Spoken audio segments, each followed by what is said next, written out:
chaos total entourant une découverte archéologique dans la région de la baie James. Des armes, des outils, des pièces d'armure, c'est vraiment un vrai trésor archéologique. Les sanctions économiques majeures font craindre le pire pour le Québec. Il s'agit de la première batch de sanctions. Si le gouvernement ne change pas d'opinion dans la prochaine année, il y aura plus de sanctions. Aussitôt le gouvernement bleu élu à la tête de la province, l'opposition officielle réclame sa démission. Bonsoir et bienvenue à La Dépêche. Voici vos actualités du 4 janvier.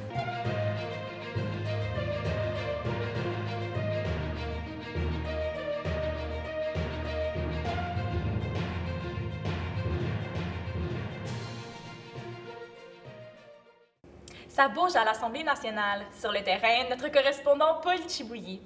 Paul, quel est l'état de la situation?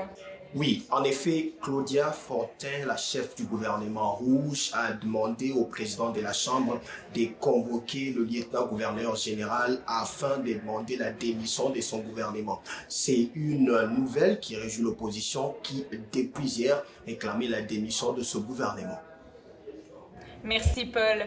La population québécoise appelée aux urnes a rapidement décidé de confier son avenir au gouvernement bleu. Élie Plourde a fait sa première entrée à l'Assemblée nationale en tant que première ministre du Québec. Les 29 membres du cabinet des ministres ont aussi été assermentés aujourd'hui. Une importante découverte archéologique a été faite sur le territoire de la baie James.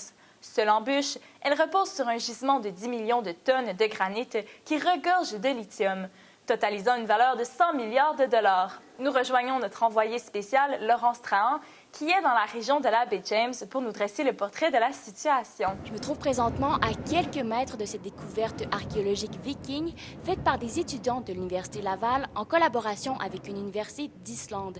Ce qui devait être une trouvaille historique s'est rapidement envenimé alors que le site renferme une grande quantité de granit contenant du lithium. Et j'imagine que ça attire l'intérêt de plusieurs investisseurs. En effet, le représentant officiel de la coalition des capitaines d'industrie, Romain Prince, a fait part de son intérêt d'acheter le site qui appartient à un particulier. D'autres étaient aussi en file, notamment une compagnie minière de la Géorgie.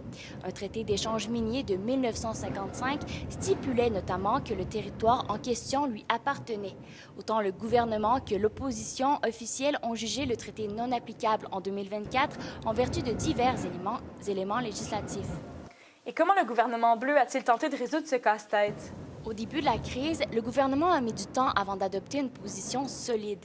Les Bleus ont ensuite décidé de classer le territoire au titre de patrimoine culturel, entraînant ainsi un désintérêt immédiat de la part des potentiels investisseurs. Les Bleus ont donc priorisé la conservation du patrimoine. Merci, Laurence. J'aperçois maintenant une pile mécanique là où se situe le site archéologique. On vient tout juste d'entendre des détonations d'explosifs artisanaux. On me dit à l'oreille que... Laurence?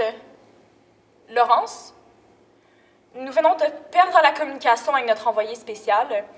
Une chose est certaine, il s'agit d'une dure première journée pour ce gouvernement à peine entré en poste.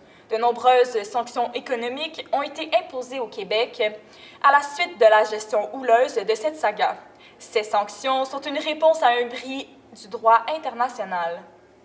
L'Union européenne est très fâchée de la situation et elle annonce donc officiellement qu'elle va interdire toute importation en Europe de sirop d'érable à partir d'aujourd'hui. En réaction à cette journée mouvementée, l'opposition officielle a réclamé la démission du gouvernement bleu. Merci, c'était tout pour vos informations de la journée. C'était Camille Desjardins pour La Dépêche. Nous nous retrouverons demain soir pour plus d'informations.